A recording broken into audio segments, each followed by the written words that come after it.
Hey, what's going on out there, all my friends here on YouTube and the reptile community? Hope you're all having an amazing weekend so far. Kicking it outside with my girl Cleo. She's a citrus pastel female ball python. We're soaking up some sun. I do believe just about all animals, unless they're strictly nocturnal, do benefit from some sort of UVB exposure. Doesn't hurt them, even though the ball pythons don't require special lighting like, say, a bearded dragon that needs UVA and UVB so they could properly metabolize and digest their food and continue to thrive and stay healthy. So on Sunday, I announced that I had a huge 100 subscriber giveaway. Brandon Burns from Colorado. I was conducting a 100 subscriber giveaway. We hit the 100 subscriber mark. I would be giving away custom functional reptile art today. Here momentarily, I'm gonna go get to work on that bottle. Gonna start painting it up, sanding it, do whatever I gotta do to get the thing ready and get it sent off to my boy Brandon so he can enjoy his new custom art. Thanks again, Brandon. You're amazing. Appreciate it so much. On the next week, the first week of October, the 2nd and 3rd, my sister and I were going to head to Tucson, which is about 4 hours away from my current location. I'm here in Las Cruces, New Mexico.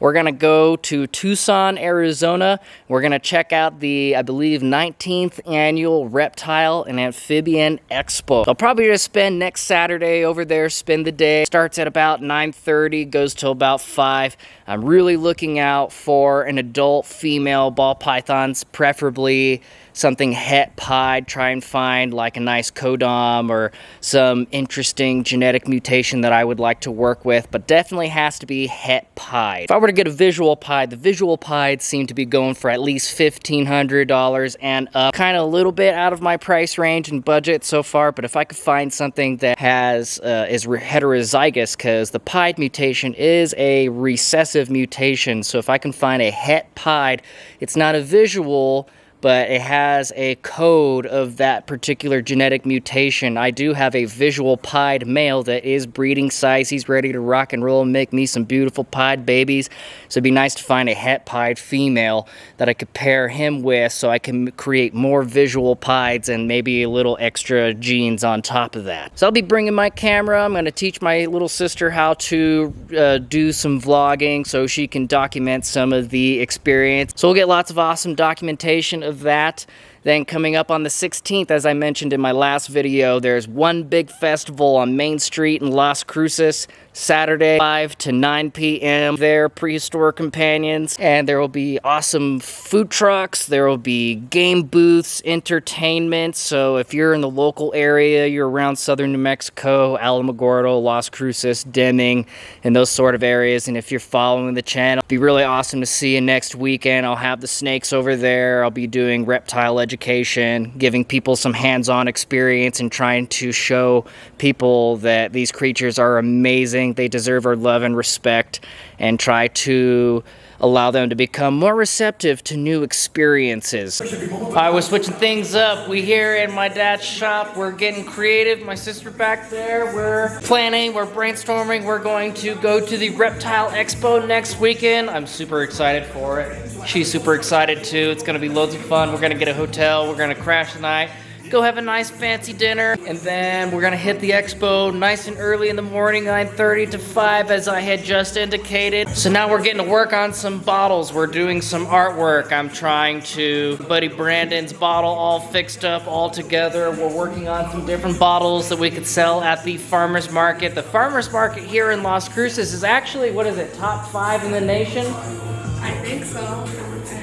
It's about top 5 in the nation. It's super popular. There's amazing vendors. There's so much like creativity and different art and food trucks and entertainment, live music. It's amazing. So if you guys are ever in Las Cruces, New Mexico, you gotta check it out.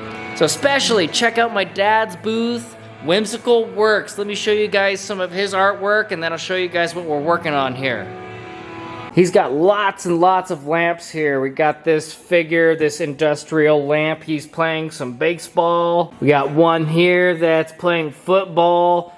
All of these different pipes and such, and they're all functional works of art. They light up, they'll light up your space, and they all have different figures that are performing different actions. Super awesome stuff. This one here is the javelin thrower. The javelin into the spear here lights up. Super cool. I love the wooden bases that he incorporates in his pieces. Pretty sweet stuff. Now we got the workstation. I got the various different bottles that I'm working on.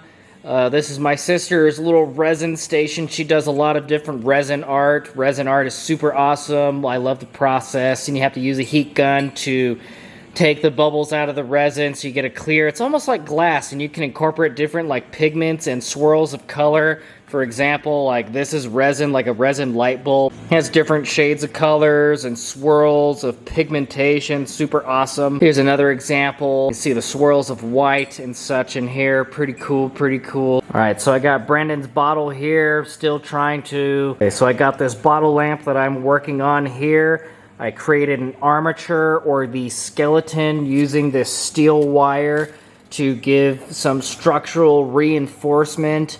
And then I created my own clay formulation with like cheap paper, something that disintegrates real easy, and the fibers in the paper will act like fiberglass. They'll like weave and mesh together and give it structural reinforcement. But it's got to be like the cheaper paper. It can't be like really high quality paper, otherwise it'll take forever for the paper to like disintegrate and dissolve the way that I would need it to.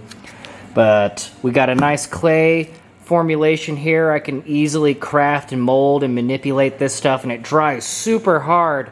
So that's a combination of cheap paper, like paper towels. We got Elmer's glue and drywall compound. And once this stuff hardens, I can easily sand it and then paint it, whatever color, patterns, and designs I would like or desire, and then seal it with like a clear, either glossy or matte. I don't like glossy, I like the matte finish, just so that it doesn't like distract from the paint job. If it's glossy, then all the light will like just distract. We're going to go ahead and continue working on this piece. Just wanted to show you guys the setup and what we're doing here. So it is getting kind of late in the day. I gotta wrap this video up. I gotta get to work on this stuff, and I got an hour drive back to Alamogordo. I'll keep you guys up to date next weekend. This crazy dude here and I, we're going to Tucson, Arizona. We're gonna hit up the Reptile Expo. We're gonna see what kind of shenanigans we can get ourselves into. Take you guys along for the ride, and I'll keep you guys updated on all the art projects and stuff that we're doing along the way as well. We got an aquaponics system that I'm incorporating in my 5th grade class that I mentioned in my last video. If you haven't seen my last video, go and check that out. So again, my name is Dylan Schultz. You're watching Prehistoric Companions. Again, thank you guys so much for all your support and all my new subscribers. You guys are amazing. Thank you. So I hope you guys have an amazing and safe week. Can't wait to catch you guys up on the next week's What's About. And until then, I post every Friday and Sundays, so you guys be safe. See you in the next one, all right? Peace.